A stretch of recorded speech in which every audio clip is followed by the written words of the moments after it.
Last year, Adria had an unexpected hit on its hands. To mark the company's 50th anniversary, it created the Adora Isonzo Silver Collection. It threw in Aldi wet central heating and silver accents for a very tempting price tag. The result? Well, it sold like hotcakes. So, rather unsurprisingly, Adria is trying to do the same thing for 2017 with the new Platinum Collection. It's available on the Isonzo again, but also on this, the 613 UT Thames, which features the rather unfashionable layout these days of a near side fixed double bed and an end washroom. But as you'll see later on, it has a rather fresh take on it. It looks pretty fantastic too. We've got silver sidewalls and silver ABS panels front and rear. And the kit levels are really quite high. We've got natty alloy wheels and secure wheel lock receivers. We've got a gas barbecue point, a wet locker with a 230 volt socket in it, another external locker at the back, a panoramic sunroof and heavy duty steadies, although it's worth noting that those steadies are really quite hard to access, particularly at the rear of the van.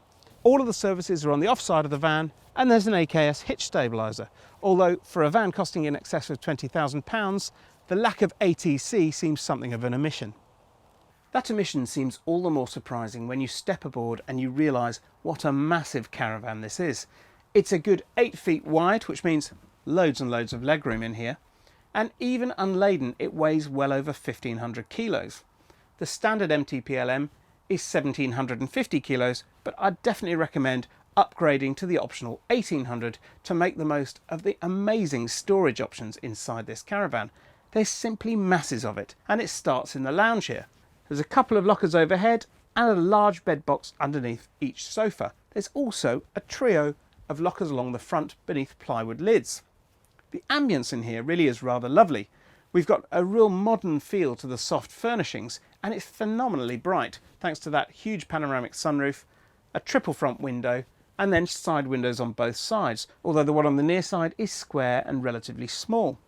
Up front, instead of a central chest, we get a little flip-up coffee table, and that's to accommodate this additional seat, which means that this lounge feels particularly generous, even for perhaps 5 or 6 people. At night, you pull out the bases from each sofa, rearrange the cushions, and you get a colossal double bed. Are there any quibbles? Well, 1 or 2. There are no access flaps for those bed box spaces, which means to get at them, you'll have to take off all the cushions. Not only that, there's only 2 spotlights in here at the front, which means when you've made it up as a double, only one of you gets a reading light. This TV stand is perfectly placed so you can relax on those long front sofas and enjoy watching Practical Caravan TV when you're on tour. Alongside it you'll find a 230 volt socket, a 12 volt socket and an aerial point. Although it's probably worth mentioning we could only find 4 main sockets in the whole van, and one of them is used for the microwave. Now remember I talked about great storage? Well, there's plenty here. Here on the near side you've got storage for your table, nice and close to the lounge. And then this massive wardrobe. This is really phenomenal. I don't think I've seen very many storage solutions as good as this in a caravan. On one side we've got 7 generous shelves, ideal for jumpers and shirts.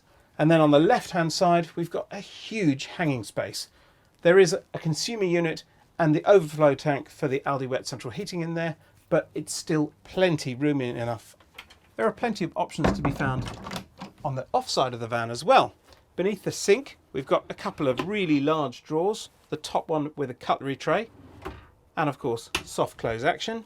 There's a set of wire baskets to the left of the separate oven and grill, which are sited at a sensible low height. Above them, well, there's a decent amount of worktop space to the left of the smart kitchen, which means a 3-burner hob beneath a glass cover that drains directly into a large stainless steel sink. It's a very neat unit this, and one that features across the Adria range. There's an illuminated splashback above that, and then overhead we've got a microwave in this cupboard and crockery racks in that one. And that just leaves the fantastic refrigerator. It's a really generous unit with a separate freezer in the top. The eagle-eyed among you might have spotted the difference between the Thames and other vans with a near-side fixed bed. But if you haven't, well, let's reveal it. The wardrobe's gone. Because it's in the middle of the van, it means at the back here we don't have to have a completely blank wall down this side. Instead, there's space for a lovely big window, so this area feels beautifully bright and airy. In addition, because this van's 8 foot wide, you don't need a massive cutaway at the foot of the bed, which means a simply colossal double bed. This thing is absolutely massive. It's also really, really comfortable. And if you like reading in bed at night, you can pull the back of the bed up and create a rest. Ideal for sitting here reading with your reading light and this full width shelf, which has got space for masses of books. Of course, there's a huge storage area underneath. And talking of storage, well, we've got 3 big overhead lockers. And here on the offside, this fantastic collection of little cupboards. Ideal for storing tons and tons of paperbacks. This really is a book lover's caravan. Oh, and remember I mentioned there are only 4 sockets in this fan? Well, make that 5. I've just found another one down here, fixed to the side of the bed. Although the entrance is a little awkward, once you're inside, the washroom has everything you could need, although changing space really is at a premium. There are 3 mirrors to help the sense of space, but a bit more light would have been welcome. There's just a small roof light in the shower and a smoked window above the loo. It looks stylish enough, however, with a glass effect bowl sink, with a cabinet beneath, and neat cupboards on either side of the mirror. It has the same glamorous feel as the old Estella's bathroom. There's even a built-in loo brush and an Aldi radiator in the shower. It seems a shame that the near side fixed bed layout is falling out of favour quite so quickly, because when it's done well, it really can work brilliantly. And in the Adora Thames, it's executed phenomenally well, with a fantastic sense of space, an enormous bed and masses of storage. So if you're looking for a high-spec van with the luxury of a fixed bed, but don't fancy the compromises that come with a transverse island bed layout, then perhaps the Thames is well worth a second look.